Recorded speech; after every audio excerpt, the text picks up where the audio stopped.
Trump. This debate is sponsored by the Commission on Presidential Debates. The Commission has designed the format, 6 roughly 15-minute segments with 2-minute answers to the first discussion for the rest of each segment. Both campaigns have agreed to those rules. For the record, I decided the topics and the questions in each topic. None of those questions has been shared with the Commission or the 2 candidates.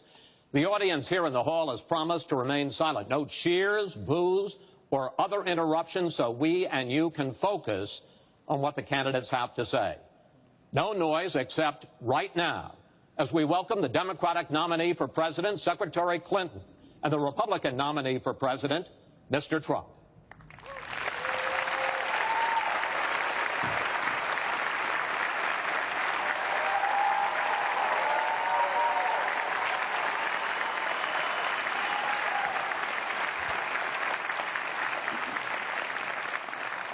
Secretary Clinton, Mr. Trump, welcome. Let's get right to it. The first topic is the Supreme Court.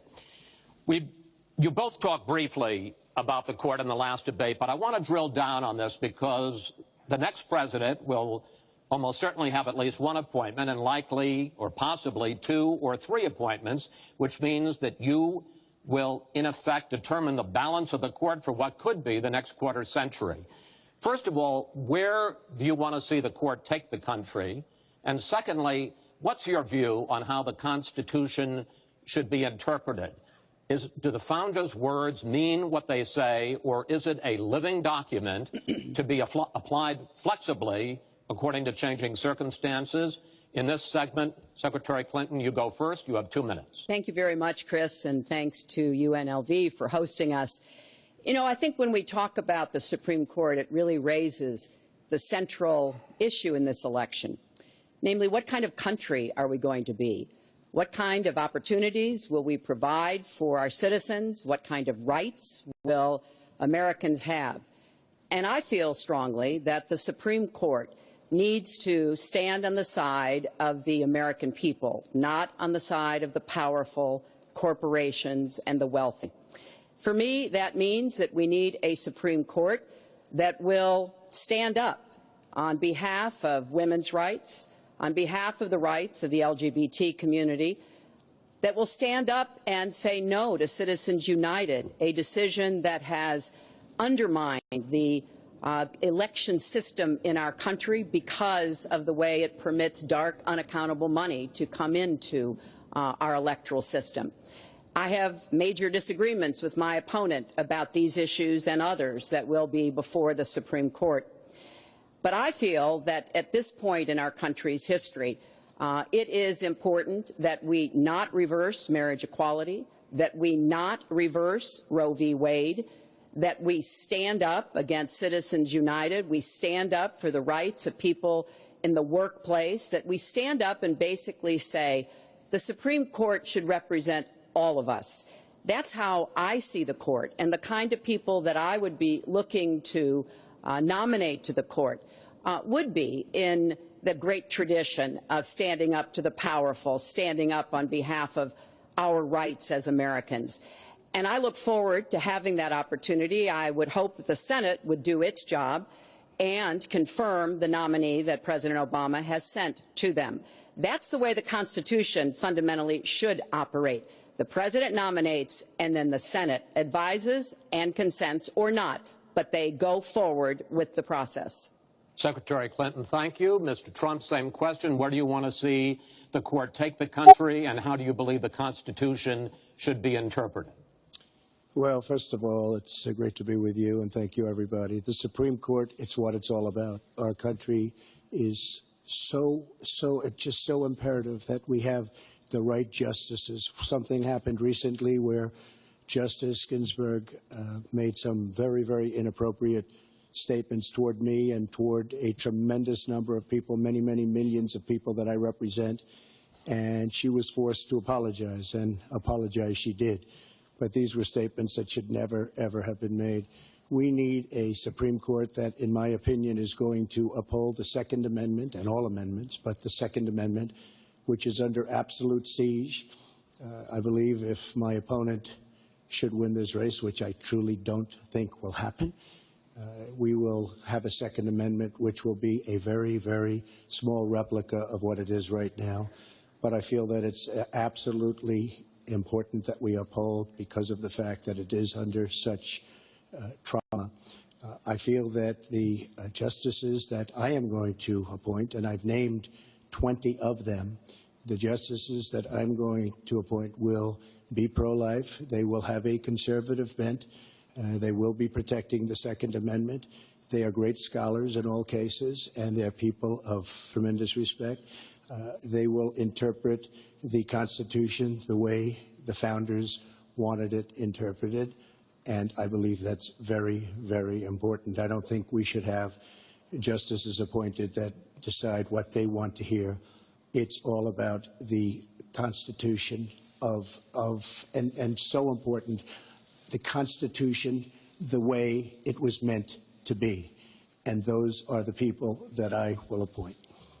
Mr. Trump, thank you. We now have about 10 minutes for an open discussion. I want to focus on two issues that, in fact, by the justices that you name, could end up changing the existing law of the land. First is one that you mentioned, Mr. Trump, and that is guns. Secretary Clinton, you said last year, and let me quote, the Supreme Court is wrong on the Second Amendment. And now, in fact, in the 2008 Heller case, the court ruled that there is a constitutional right to bear arms, but a right that is reasonably limited. Those were the words of the judge, Antonin Scalia, who wrote the decision.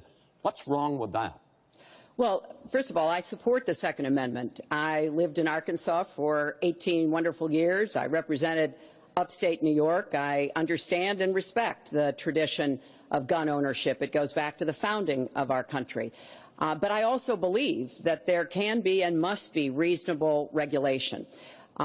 Because I support the Second Amendment doesn't mean that I want people who shouldn't have guns to be able to threaten you, kill you or members of your family. And so when I think about what we need to do, we have 33,000 people a year who die from guns. I think we need comprehensive background checks, need to close the online loophole, close the gun show loophole. There's other matters that I think are sensible, that are the kind of reforms that would make a difference, that are not in any way conflicting with the Second Amendment. You mentioned the Heller decision, and what I was saying that you referenced, Chris, was that I disagreed with the way the court applied the Second Amendment in that case, because what the District of Columbia was trying to do was to protect toddlers from guns. And so they wanted people with guns to safely store them. And the court didn't accept that reasonable regulation, but they've accepted many others. So I see no conflict between saving people's lives and defending the Second Amendment. Let me bring Mr. Trump in here. The Bipartisan Open Debate Coalition got millions of votes on questions to ask here, and this was, in fact, one of the top questions that they got. How will you ensure the Second Amendment is protected? You just heard Secretary Clinton's answer. Does she persuade you that while you may disagree on regulation, that in fact she supports a Second Amendment right to bear arms? Well, the D.C. versus Heller decision was very strongly, and she was extremely angry about it. I watched. I mean, she was very, very angry when upheld. And Justice Scalia was so involved, and it was a well-crafted decision. But Hillary was extremely upset, extremely angry, and people that believe in the Second Amendment and believe in it very strongly were very upset with what she had to say. Well, let me bring in Secretary Clinton. Were you extremely upset?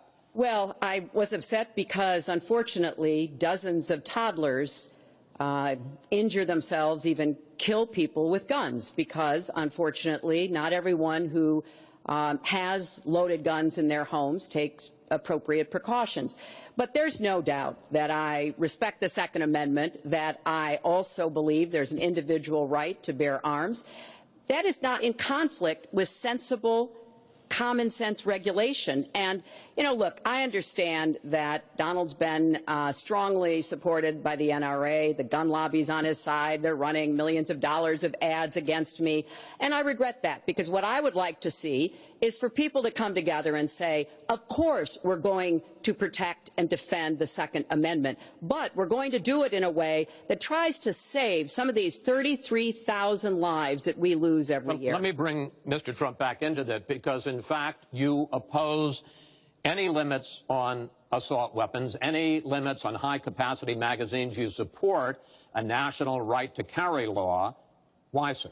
Well, let me just tell you, before we go any further, in Chicago, which has the toughest gun laws in the United States, probably you could say by far, they have more gun violence than any other city.